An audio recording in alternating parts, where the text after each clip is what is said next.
Hello dear students, again Vinay is here to welcome you in the class of Physical Education and Sports Science।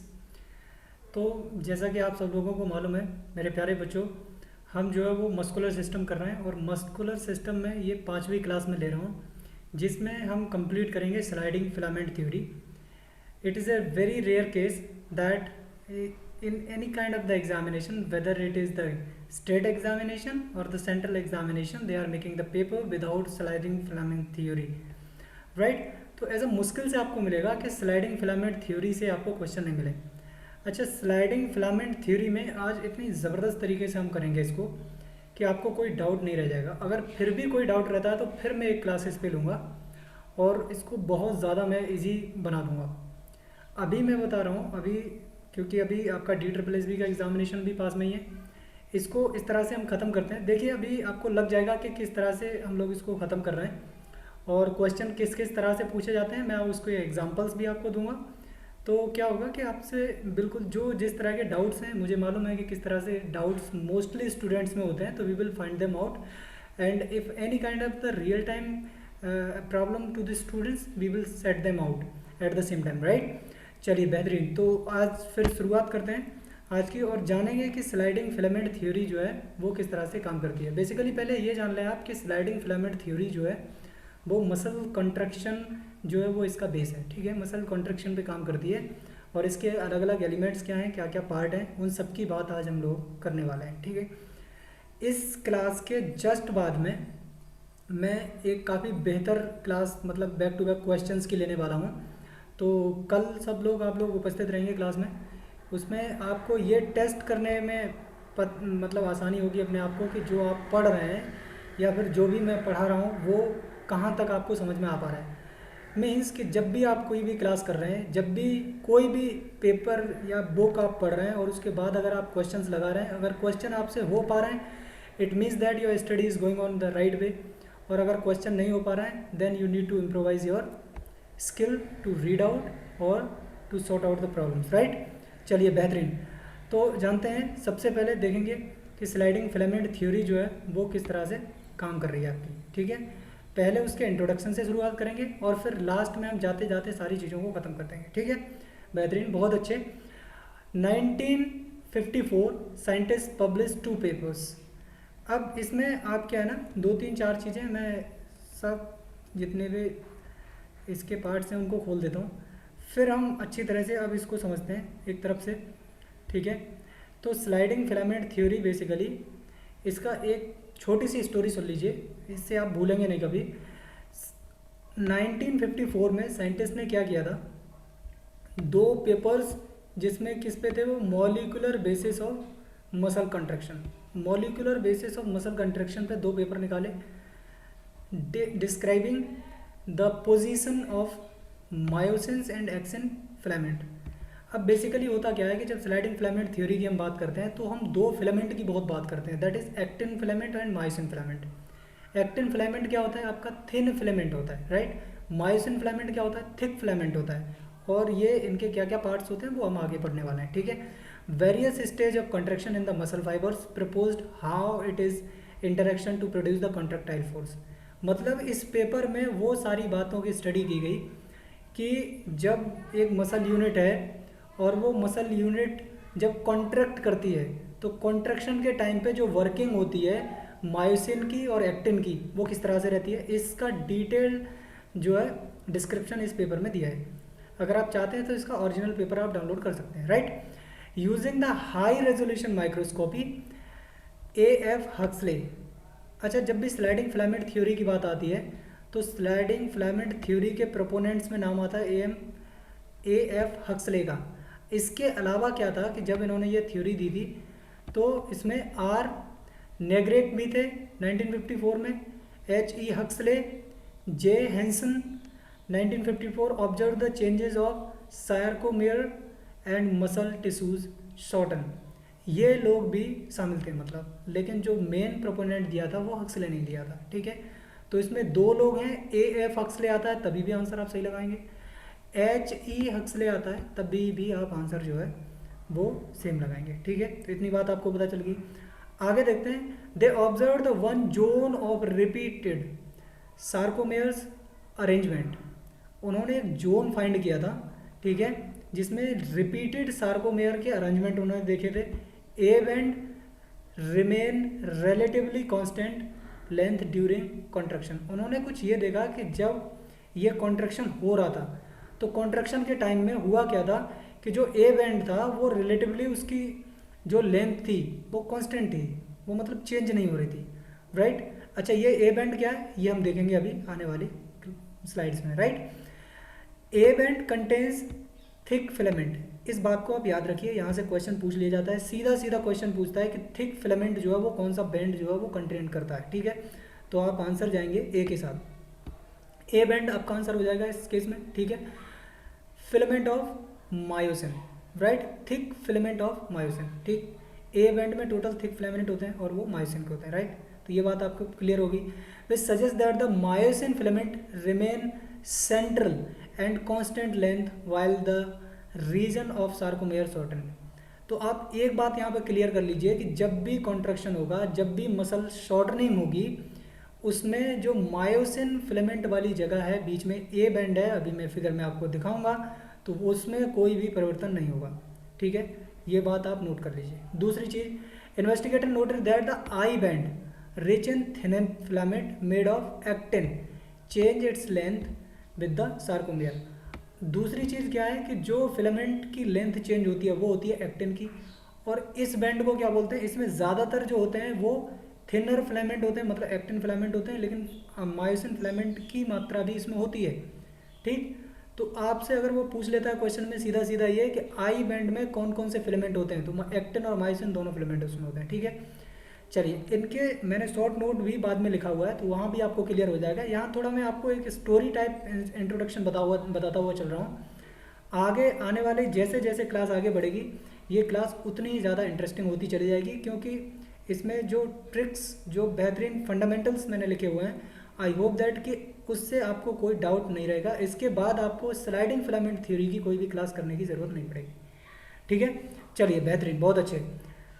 The observation them to the proposed to the sliding filament theory, which state that the sliding actin past myosin generate the muscle tension।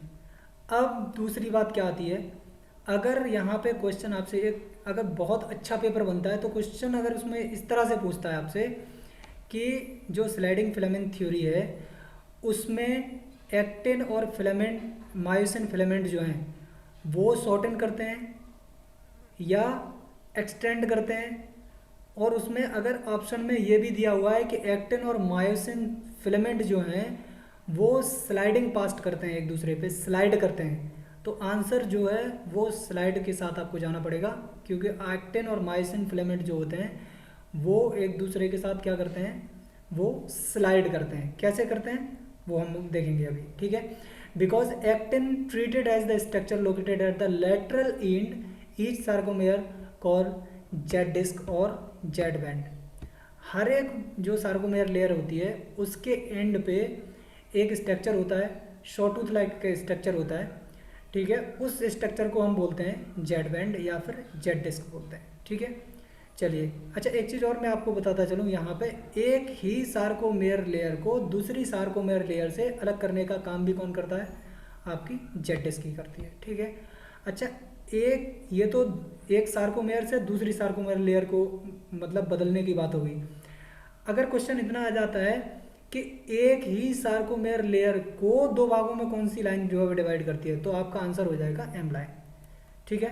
तो इतनी बात जो है आप याद रखेंगे, ठीक है। अब आप सार्कोमेयर समझ लीजिए कि क्योंकि ये सारी की सारी जो बातें हैं वो सार्कोमेयर लेयर में होनी है, तो जब हम आगे बढ़ें, चाहे हम एक्टिन को जाने, मायोसिन को जाने, ट्रोपोनिन को जाने, ट्रोपोमाइसिन को जाने, इन सब को जानने से पहले ये जानना जरूरी है कि सार्कोमेयर क्या है, ठीक है। A series of basic structure unit forming striations striped pattern, striations का पैटर्न जो बनता है in the muscle cell that make the skeletal muscle are called sarcomere, ठीक है। दूसरी चीज, they are organized in stacks throughout the muscle tissues.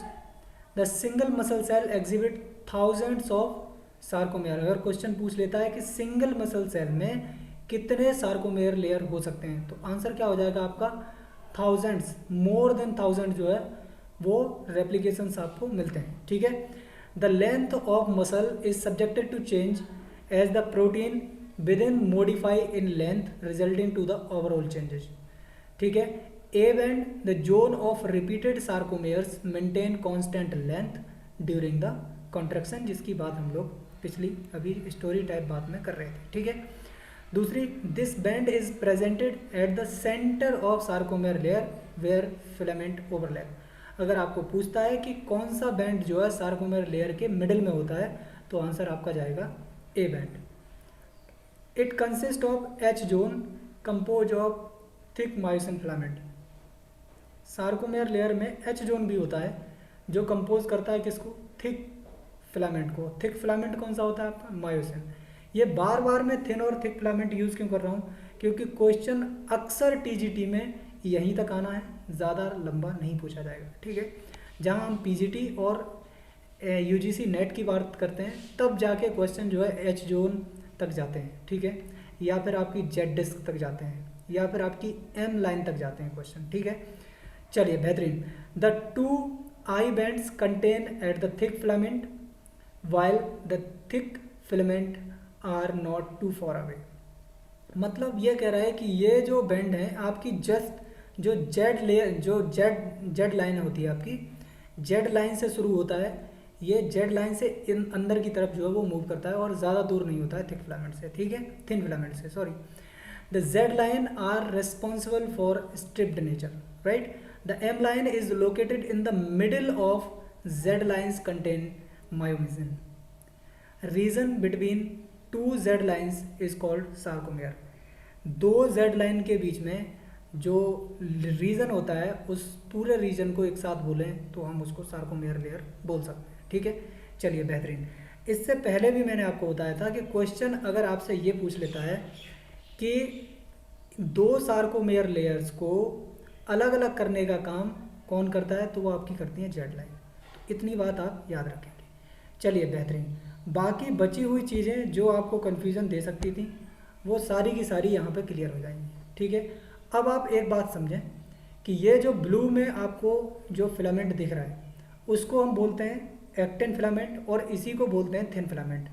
Question हमेशा आप ध्यान रखिए, एक्टिन और फिलामेंट, एक्टिन और मायोसिन, इसको ऐसे याद रख सकते हैं। एक्टिन की स्पेलिंग जो है वो छोटी स्पेलिंग है तो थिन फिलामेंट है, मायोसिन की स्पेलिंग जो है बड़ी है थोड़ी सी तो उसको आप थिक फिलामेंट रख सकते हैं, ठीक है।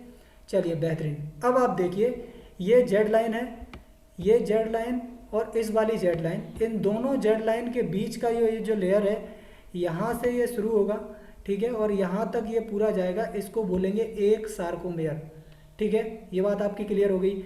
इन दोनों जेड लाइन्स के जस्ट मिडिल में जो एक लाइन आई है, ये वाली लाइन, ये लाइन क्या है? M line. ये एम लाइन क्या करती है? एक ही सार्कोमेयर लेयर को दो भागों में डिवाइड करती है, ठीक है। चलिए बेहतरीन, बहुत अच्छे। दूसरी चीज़ अभी जो बात कर रहे थे हम कि जो आई बैंड होता है इसमें सिर्फ और सिर्फ आपके कौन से फिलामेंट होते हैं? आई फिलामेंट होते हैं। मतलब आई फिलामेंट मीन्स आई बैंड में कौन से फिलामेंट होंगे? Actin filament. एक्टिन फिलामेंट ही तो है, देखिए आप यहाँ से, इसमें कोई भी मायोसिन फिलामेंट तो आ ही नहीं रहा, थिक फिलामेंट आ ही नहीं रहा है।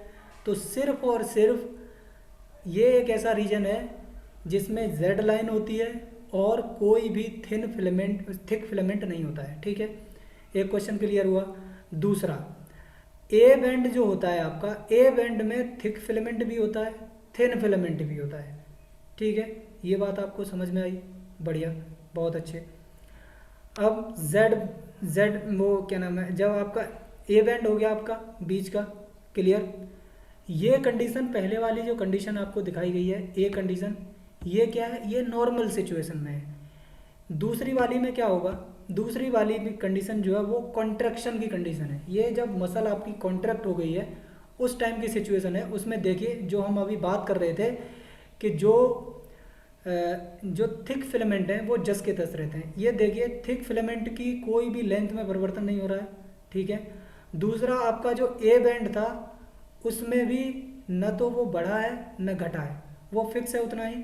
उसमें पहले भी थिन फिलामेंट थे और थिक फिलामेंट थे, अभी भी दोनों फिलामेंट मौजूद हैं, ठीक है। एम लाइन मिडिल में थी, पहले भी थी, अभी भी मौजूद है। अब इसमें हुआ क्या है, हुआ एक्चुअली ये है, ये देखिए यहाँ पे जो आपका एक्टिन फिलामेंट है, एक्टिन फिलामेंट स्लाइड पास्ट करते हुए जो उसकी लेंथ क्या हुई है, थोड़ी कम हुई है। क्यों? क्योंकि वो अंदर की तरफ स्लाइड करता हुआ किस में चला गया है, एक दूसरे के ऊपर स्लाइड करता हुआ एम लाइन को क्रॉस किया है, राइट। तो जो कॉन्ट्रैक्शन का एक्टिवली पार्टिसिपेशन होता है वो कौन करता है, एक्टिन करता है, ठीक है। तो ये बात आपको समझ में आ जानी चाहिए, ठीक है। चलिए अभी मैं आपको और एक अच्छी तरह से समझाता हूँ, उससे पहले आप इसको थोड़ा सा समझिए। According to sliding filament theory, the muscle contraction occur through the relative sliding of two sets of filament actin and myosin. Sliding filament theory है, उसमें क्या है, ये कॉन्ट्रैक्शन होता है किसकी वजह से, रिलेटिव स्लाइडिंग। इस बात को मैं बार बार जोर दे के कह रहा हूँ मेरे प्यारे बच्चों कि आपको रिलेटिव स्लाइडिंग जो है वो याद रखना है वर्ड। अगर आपसे अच्छा क्वेश्चन बनता है तो रिलेटिव स्लाइडिंग से क्वेश्चन बनेगा और आपको कन्फ्यूज़न नहीं होना चाहिए, ठीक है। चलिए अगली बात समझें। This sliding is produce by a cyclic interaction of side pieces from myosin filament and cross bridge, this specific side on the actin filament, right. ये लास्ट वाली चीज़, इसको लास्ट वाली लाइन को और आप थोड़ा सा अच्छी तरह से समझ लें। ये क्या कह रहा है, the each such interaction associated with the cross bridge power stroke whose energy is derived from the hydrolysis of adenosine triphosphate on the cross bridge cycle। Actually इसको आप थोड़ा सा याद रख लीजिए यहाँ पे। इसमें क्या होता है, इस क्रॉस ब्रिज वाली कंडीशन की वजह से क्या होता है, पावर स्ट्रोक जनरेट होता है। अब ये पावर स्ट्रोक क्या है, इसको मैं आगे आने वाली स्लाइड में पूरा जब जो फेजेस समझाऊंगा स्लाइडिंग फिलामेंट थ्योरी के, उसमें मैं आपको एक्सप्लेन करूंगा पूरी तरह से, तो आप टेंशन ना लें बिल्कुल 1% भी। अच्छा, दूसरा क्वेश्चन कभी कभी यहीं से पूछ लेता है कि जो यहाँ पे एनर्जी जनरेटिंग यूनिट है वो कौन सी है, तो एक्टिन आपकी एडीपी हो जाएगी, एडेनोसिन ट्राइफॉस्फेट। कभी कभी इसका फुल फॉर्म भी पूछ लेता है, ठीक। दूसरा क्वेश्चन यहाँ से जो बनता है मेरे प्यारे बच्चों, वो ये बनता है कि एनर्जी जो ड्राइव होती है यहाँ पे वो किससे होती है, एनर्जी जो ड्राइव होती है पावर स्ट्रोक के लिए वो होती है एटीपी के हाइड्रोलिसिस से। तो ये आप जो है बात ध्यान में रखेंगे, अगर क्वेश्चन यहाँ से पूछता है तो वो इसके अलावा कोई दूसरा क्वेश्चन बनता नहीं है कि एडेनोसिन डाईफॉस्फेट और एडेनोसिन ट्राइफॉस्फेट, ठीक है। एडेनोसिन डाईफॉस्फेट क्या करता है, डाईफॉस्फेट फॉस्फेट क्रेटाइन के साथ मिलके एटीपी बनाता है, फिर एटीपी के हाइड्रोलिसिस से क्या होता है, आपकी एनर्जी जनरेट होती है जो किस में हेल्प करती है, पावर स्ट्रोक में, ठीक है। पावर स्ट्रोक कौन, मसल कॉन्ट्रैक्शन का मतलब आप समझ लीजिए सीधे सीधे, ठीक है। चलिए बढ़िया, बहुत अच्छे।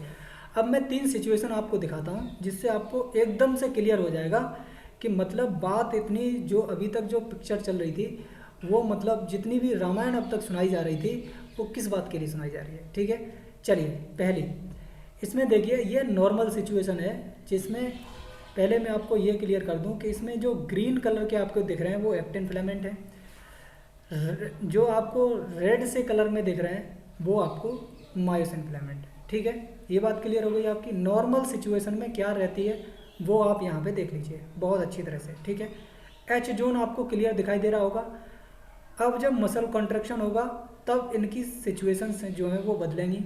मैंने आपको पहले भी बताया था कि इस पूरी स्लाइडिंग फिलामेंट थ्योरी में सिर्फ एक ही जोन ऐसा होता है जो अंत तक रिमेन चेंज रहता है और इसी में एक्टिन और मायोसिन फिलामेंट दोनों होते हैं, ठीक है। चलिए बेहतरीन, अब सिचुएशन में चलते हैं। ये थोड़ी सी कॉन्ट्रैक्ट हो गई है, मतलब थोड़ा सा कॉन्ट्रैक्शन इसमें हुआ है, और थोड़े से कॉन्ट्रैक्शन में क्या है, देखिए ये एच जोन थोड़ा सा छोटा हो गया, ए जोन पे तो कोई फ़र्क पड़ेगा नहीं, आपका आई जो जोन है, आई बैंड है, वो भी थोड़ा सा छोटा हो जाएगा, ठीक है। चलिए बेहतरीन, ये बात समझ में आ गई। ये पार्शियली कॉन्ट्रैक्शन की कंडीशन है। अब हम जाएंगे फुल्ली कॉन्ट्रैक्टेड फेज में, ठीक है। अब फुल्ली कॉन्ट्रैक्टेड फेज में देखिए, अगर आपको ये पूछता है कोई भी क्वेश्चन में, क्वेश्चन यहाँ से क्या बन सकता है मेरे प्यारे बच्चों, वो बात आप समझें। मैं आपको यहाँ पे ये 3 फिगर दिखाने का जो उद्देश्य है मेरा वो यही है कि यहाँ से बनने वाले जितने भी क्वेश्चन हैं वो क्वेश्चन आपसे किसी भी कीमत पर छूटने नहीं चाहिए। चलिए ठीक है, आपने ये सिचुएशन देख ली। इसमें क्या है, देखिए ये एच जोन है, अब आप देखिए फुल्ली कॉन्ट्रैक्शन की जो कंडीशन है उसमें एच जोन आपको दिखाई दे रहा है, नहीं दे रहा? बेहतरीन, बहुत अच्छे। तो जो एक क्वेश्चन यहाँ से बनता है कि अगर फुल्ली कॉन्ट्रैक्टेड मसल है आपकी, राइट, तो उस कंडीशन में कौन सा जोन अवेलेबल नहीं होगा? Z line, A band, M line या फिर आपका एच जोन? तो आंसर किसके साथ जाएंगे आप? एच जोन आपका राइट आंसर हो जाएगा। आपको आंसर देना पड़ेगा एच जोन। ठीक है, क्लियर बात? बढ़िया, बहुत अच्छे। अब चलिए चलते हैं अगले क्वेश्चन की ओर। बढ़िया, अब इससे और थोड़ा सा क्लियर आप देख लीजिए, जिससे कि आपको कोई भी कन्फ्यूज़न की सारी संभावनाएं यहाँ पे हम लोग क्या करते हैं, ख़त्म कर दे रहे हैं, जिससे कन्फ्यूज़न की कोई भी बात आपके लिए बचनी नहीं चाहिए। थिन फिलामेंट स्लाइड इनवर्ड, ये बात आप समझें। जो आपके यहाँ पे 3 सिचुएशन अलग अलग दिखाई गई हैं। देखिए, ये नॉर्मल सिचुएशन है, ठीक है, और ये आपकी हल्की सी वो क्या नाम है आपकी, ये दूसरी वाली जो है इसमें से थोड़ा सा पार्शियली कॉन्ट्रैक्शन हुआ है और ये फुल्ली कॉन्ट्रैक्टेड है।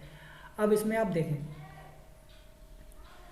H band get smaller inward, क्या हो रहा है? जब कॉन्ट्रैक्शन हो रहा है, इनवर्ड मूवमेंट का मतलब आप डायरेक्टली ये समझ लीजिए एक मसल क्या कर रही है, कॉन्ट्रैक्ट कर रही है। ठीक है, अगर आपसे टर्म इनवर्ड पूछ लेता है, उसका भी डायरेक्ट मतलब क्या है आपका? उसका भी डायरेक्ट मतलब मेरे प्यारे बच्चों वो आपका मसल कॉन्ट्रैक्शन ही है। ठीक है, तो उससे आप कंफ्यूज नहीं होंगे। अब इसमें क्या क्या होता है वो देखें आप। एच बैंड गेट स्मेलर, जब भी मसल कंट्रैक्शन होगा तो एच जोन क्या हो जाएगा आपका? वो स्मॉलर हो जाएगा, या तो स्मॉलर हो जाएगा और लास्ट तक अगर फुल्ली कॉन्ट्रैक्टेड आपकी मसल हो गई तो इस सिचुएशन में क्या होगा? इस सिचुएशन में आपका एच बैंड जो है वो गायब हो जाएगा। ठीक, तो एक क्वेश्चन आपका यहाँ से बनता है। दूसरा, I band get smaller, I band जो है वो आपका स्मॉल हो जाएगा। Z line move closer, Z line जो है अभी देखिए जब मसल इधर की तरफ मूव करेगी ये दोनों, तो आपकी जो जेड लाइन है वो एम लाइन के क्लोज नहीं आएगी क्या? तो ये बात आपको क्लियर हो। ठीक है, Z lines move closer together, right. A band width remain constant और सार्कोमेयर शॉर्टेंड, ये बात आपको समझ में आई? मैं बार बार इस बात को दोहरा रहा हूँ कि एक ही बैंड ऐसा है, एक ही सिर्फ ए बैंड पूरी स्लाइडिंग फिलामेंट थ्योरी में ऐसा है जिसमें एक तो दोनों फिलामेंट आते हैं, एक्टिन और मायोसिन फिलामेंट। दूसरी जो इसकी बड़ी चीज़ ये है कि इसकी जो लेंथ है वो रिमेन कांस्टेंट रहती है एंटायर थ्योरी में। ठीक है, चाहे वो नॉर्मल सिचुएशन हो उसकी, चाहे पार्शियली कॉन्ट्रैक्टेड फेज हो या फिर फुल्ली कॉन्ट्रैक्ट फेज हो, इसको कोई फ़र्क नहीं पड़ने वाला है। ठीक है, अब चलिए अब हम स्लाइडिंग फिलामेंट थ्योरी के फेजेस देखते हैं कि कौन कौन से फेजेस अक्सर इसके बारे में पूछे जाते हैं। पहले हम टोटल जितने भी फेजेस हैं उनको मैं एक बार लिख देता हूँ, अगली जब भी क्लास लूँगा तो उसमें पॉसिबल टाइप के क्वेश्चन जितने भी, कभी कभी क्या होता है कि अल्टरनेटिवली एक दूसरी चीज़ों को यूज़ कर लिया जाता है, तो उनको भी मैं अपनी जो नेक्स्ट क्लास है उसमें कंक्लूड कर लूँगा, तो वहाँ से भी आपकी सारी जो परेशानियाँ हैं वो सब खत्म हो जाएंगी। ठीक है, चलिए बेहतरीन। तो सबसे पहला फेज़ क्या होता है? रेस्ट। रेस्ट के बाद एक्साइटेशन, एक्साइटेशन को हम कपलिंग फेज भी बोलते हैं, तो आप इससे कन्फ्यूजन ना हो। ठीक है, बढ़िया, बेहतरीन। कॉन्ट्रैक्शन, कॉन्ट्रैक्शन के बाद रिचार्जिंग और रिचार्जिंग के बाद रिलैक्सेशन, ये आपके फेज हो गए। कौन से? रेस्ट, एक्साइटेशन और कपलिंग, कॉन्ट्रैक्शन, रिचार्ज और रिलैक्सेशन। ठीक है, बढ़िया बढ़िया, बहुत अच्छे। तो ये आपके लिए बहुत मस्त हैं, ये फेज जो है वो आप याद रखें। इनका कभी कभी सीरियल वाइज या आपका असेंडिंग और डिसेंडिंग ऑर्डर में लगाने के लिए ये पूछ लेता है, अक्सर क्वेश्चन इससे आता रहता है। ठीक है, चलिए बेहतरीन, बहुत अच्छे। अब रेस्ट की पोजीशन देख लेते हैं हम, रेस्ट के सिचुएशन में होता क्या है। No tension is develop into the muscle, muscle में कोई टेंशन नहीं है। नो न्यूरोमस्कुलर इम्पल्स, कोई भी नर्व का सिंबल नहीं है यहाँ पे। Calcium stored in sarcoplasmic reticulum. अच्छा, क्वेश्चन यहाँ से भी पूछ लेते हैं कि अगर रेस्ट की कंडीशन में जो कैल्शियम है वो कहाँ पे स्टोर रहता है, तो वो किस में रहता है? Sarcoplasmic reticulum. ठीक है, बेहतरीन, बहुत अच्छे। सार्कोप्लाज्मिक रेटिकुलम को कभी कभी एसआर भी लिख देता है। ठीक है, तो इससे आप अवेयर रहें। Very few myosin crossbridge are attach to the actin. अब इस चीज़ पे आप जो है बहुत ज़्यादा कॉन्शियसली, और मतलब मैं तो ये कहूँगा कि फुल्ली कॉन्शियस हो के आप इस चीज़ को समझें थोड़ा सा। होता क्या है आपका, ये बिल्कुल नहीं है कि मैंने अक्सर स्टूडेंट्स को, कई स्टूडेंट को जब मैं पढ़ा रहा था तब मैंने ये इस मतलब प्रॉब्लम को फेस किया बच्चों की को, कि वो ये सोचते हैं कि जो रेस्ट वाली सिचुएशन है उसमें सारे के सारे क्रॉस ब्रिज, कुछ भी एक भी क्रॉस ब्रिज नहीं होता। तो ऐसा नहीं होता है मेरे प्यारे बच्चों। क्रॉस ब्रिज जब बड़ी मात्रा में बनते हैं तब जो है मसल का कॉन्ट्रैक्शन होता है। आप देखिए कि हल्का सा आपने पार्शली मतलब मूवमेंट किया कोई भी, तो उसमें थोड़े बहुत तो क्रॉस ब्रिज जुड़े रहेंगे ना। रिलैक्स के फेज में भी कुछ एक ना एक जुड़ा रहता है, ठीक है। ऐसा नहीं होता कि कोई भी मसल फुल्ली या फिर बोलूँ 100% रिलैक्स में चली जाए, 100% रेस्ट में चली जाए, नेवर पॉसिबल, ठीक है। ये सिर्फ उसी कंडीशन में हो सकता है कि न्यूरोमस्कुलर जो फैसिलिटेशन है आपकी, वो आपकी, या न्यूरोमस्कुलर जो कोऑर्डिनेशन है वो एकदम से ख़त्म हो जाए, या नर्व इम्पल्स जो है वो डिस्क्रिमिनेट कर जाए पर्टिकुलर रीजन की, पैरालिसिस हो जाए, तो उसी रीजन में ऐसा पॉसिबल होने के चांसेस हैं, नहीं तो ऐसा नहीं होगा, ठीक है। तो अगर क्वेश्चन इससे पूछ लेता है कि very few myosin cross bridge available rest की कंडीशन में, तो आप जो किस आंसर के साथ जाएंगे, very few myosin cross bridge attached with the actin, ठीक है, बढ़िया, बहुत अच्छे। दूसरा क्वेश्चन यहाँ से, अब ये जब फिगर मिल गया तो आप देख ही लें, ये जो हेड दिख रहा है आपको, ठीक है, ये मायोसिन जो फिलामेंट होता है उस पर क्या होता है, आपका हेड होता है, जो पावर स्ट्रोक में हेल्प करता है काफ़ी। तो ये क्वेश्चन भी पूछ लेता है कि हेड नुमा आकृति जो होती है, हेड स्ट्रक्चर जो होता है वो किस में होता है, तो वो मायोसिन फिलामेंट का पार्ट होता है। और एक्टिन फिलामेंट जो होता है वो इंटरवोवन टाइप का स्ट्रक्चर होता है, ठीक है, रोप इंटरवोवन टाइप का स्ट्रक्चर। तो इस टाइप की भी अगर कोई टर्मिनोलॉजी आपसे पूछता है तो आप कंफ्यूज नहीं हो बिल्कुल भी। चलिए, बेहतरीन, बहुत अच्छे। दूसरा देखते हैं एक्साइटेशन और कपलिंग फेज। अब इसमें क्या होगा, चलिए, बेहतरीन, बहुत अच्छे। ब्रेन जनरेट इम्पल्स, ब्रेन क्या करेगा, पहले एक सिग्नल जनरेट होगा, उस सिग्नल के हिसाब से ही काम चलेगा अब, ठीक है। A nerve impulse arrive at the neuromuscular junction, ठीक है, which causes to release of the chemical is called acetylcholine. ये क्वेश्चन में काफ़ी पूछा जाता है कि जो न्यूरोमस्कुलर जंक्शन है, ठीक है, वहाँ पे एक केमिकल रिलीज होता है, उस केमिकल का नाम क्या है, तो एसिटिलोकोलिन, ये इसका आंसर हो जाएगा। बढ़िया, बहुत अच्छे। चलिए, ठीक है, आगे देखते हैं। The presence of acetylcholine cause for the depolarisation of the motor end plate which travels through the muscles by the transverse tubules. अब क्या होते हैं, जो ट्रांसवर्स ट्यूब्स होते हैं उन ट्यूब्स के थ्रू, क्योंकि एक्चुअली जो हमारा कैल्शियम है वो कैल्शियम कहाँ पे बना रहता है, कैल्शियम रहता है हमारा एंडोप्लाज्मिक रेटिकुलम में, ठीक है, सॉरी, सार्कोप्लाज्मिक रेटिकुलम में। अब वहाँ से सार्कोप्लाज्मिक रेटिकुलम में से जो कैल्शियम को लाया जाता है वो किसके थ्रू लाया जाता है, ये आपका ट्रांसवर्स ट्यूब के थ्रू लाया जाता है। तो आप अगर इससे क्वेश्चन आता है, अगर ये पूछता है कि by which way the calcium travels from sarcoplasmic reticulum to the binding site, actin और मायोसिन की जो बाइंडिंग साइट्स होती हैं उन पे, वहाँ तक जो कैल्शियम को लाने का काम करता है, कौन करता है, ट्रांसवर्स ट्यूब आपकी करती है, ठीक है। चलिए, बेहतरीन, बहुत अच्छे। In the presence of high concentration of calcium positive and calcium bind to the troponin changing its shape and moving tropomyosin from active side of actin, ठीक है। Myosin filament can now attach to the actin side. अब यहाँ होता क्या है, ये बात समझिए कि जो एक्टिन फिलामेंट है वो आपके तीन चीज़ों को कंसीडर करता है। जो थिक फिलामेंट है उसमें, थिक फिलामेंट में क्या होते हैं, सॉरी, थिन फिलामेंट में एक आपका ट्रोपोनिन होता है, ट्रोपोमाइसिन होता है और आपका एक्टिन होता है, ठीक है। तो ये जो सेकंड वाली कंडीशन है उसको देखिए। पहली कंडीशन में क्या रहता है आपका, जो ये आपको जो ब्लू कलर के और आपको वायलेट कलर के टाइप के दिख रहे हैं, ये आपके ट्रोपोनिन और ट्रोपोमाइसिन है। ये क्या करता है, ट्रोपोनिन और ट्रोपोमाइसिन जो रेस्ट की कंडीशन होती है उसमें जो एक्टिव बाइंडिंग साइट्स होती हैं एक्टिन की, किससे, मायोसिन से, उनको ब्लॉक करके रखता है। मतलब कैल्शियम की एंट्री वहाँ तक आने नहीं देता। इसकी वजह से जो मसल है वो आपकी रेस्ट की कंडीशन में रहती है, ठीक है। चलिए, बेहतरीन, बहुत अच्छे। आगे देखते हैं कॉन्ट्रैक्शन। अब कॉन्ट्रैक्शन के फेज में क्या होगा, यहाँ ब्रेक डाउन ऑफ एटीपी। अच्छा, ब्रेक डाउन ऑफ एटीपी किससे होता है, मैं आपको पहले भी बता चुका हूँ, ये हाइड्रोलिसिस ऑफ एटीपी जो होता है उसके थ्रू एनर्जी जनरेट होती है। और इस कंडीशन में क्या होता है, कपलिंग हो जाती है। कपलिंग क्रॉस ब्रिज की कंडीशन को बोलते हैं, ठीक है। अब क्रॉस ब्रिज में क्या होता है, जो एक्टिन है, एक्टिन की जो बाइंडिंग साइट्स हैं वो किसके साथ बाइंड होती हैं, जो हेड होता है मायोसिन, मायोसिन के हेड के साथ ये जुड़ जाती हैं।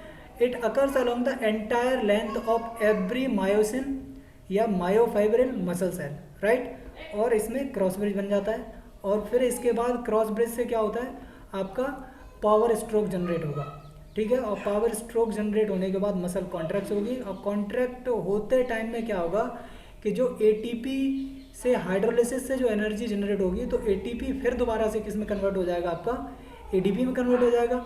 और एडीपी जो है वो फिर दोबारा से रिचार्ज होने के लिए रेडी हो जाएगा। और रिचार्ज किसकी हेल्प से होगा, रिचार्ज आपके होगा किसकी हेल्प से, जो आपकी फास्फोक्रेटाइन वहाँ पे अवेलेबल रहता है, फास्फोक्रेटाइन के हेल्प से फिर दोबारा ये एटीपी किस में कन्वर्ट हो जाएगा, आपका एडीपी में, ठीक है। और फिर किस में चला जाएगा, फिर चला जाएगा ये रेस्ट की कंडीशन में, रिलैक्स की कंडीशन में। और तब तक रिलैक्स की कंडीशन में रहेगा जब तक कि जैसे आपकी जब भी कोई भी मसल कॉन्ट्रैक्ट होती है, तो रिलैक्स का मतलब ये है कि फिर वहाँ से जो आपका जो पावर जनरेशन का फेज था, जो आपका पावर स्ट्रोक था, पावर स्ट्रोक के बाद जो मसल कॉन्ट्रैक्ट हुई थी वो रिलैक्स होके अपने पुनः जो स्थिति उसकी थी नेचुरल कंडीशन, उसी में जो है वो आ जाती है, ठीक है। ये बात समझ में आई आपको। दो चीज़ें आपको यहाँ समझने पड़ेंगी मेरे प्यारे बच्चों, वो है एक आपकी है रिलैक्सिंग फेज, दूसरा क्या है आपका, रिलैक्स के बाद दूसरी चीज़ आती है आपकी रेस्ट। रिलैक्स और रेस्ट में फ़र्क क्या है, रिलैक्स में मसल जो कॉन्ट्रैक्ट हो गई होती है वो वापस लौट रही होती है अपनी पुनः स्थिति में, ठीक है। और आपकी रेस्ट में कोई भी इम्पल्स नहीं होता, किसी भी तरह की कोई टेंशन नहीं होती, बस जो चीज़ें होती हैं वो नॉर्मल स्थिति में पड़ी रहती हैं, क्योंकि इम्पल्स नहीं आया होता, इसलिए कैल्शियम जो ट्रांसफर ट्यूब्स होती हैं उनके थ्रू होते हुए बाइंडिंग साइट्स पे नहीं आता है, ठीक है। बात समझ में आई आपको, चलिए बेहतरीन। तो नर्व इम्पल्स ऑफ होते हैं यहाँ पे, कैल्शियम जो होता है वो ब्रेक थ्रू सार्कोप्लाज्मिक रेटिकुलम में पड़ा रहता है, cross bridge remain extended because no presence of bond, ठीक है। तो ये सारी चीज़ें थी जो आज मैंने आपके साथ डिस्कस की। मेरे प्यारे बच्चों, बात यह है कि जब तक हम इन सारी चीज़ों को पूरी तरह से जान नहीं लेते, पूरी तरह से आप इसको समझ नहीं लेते,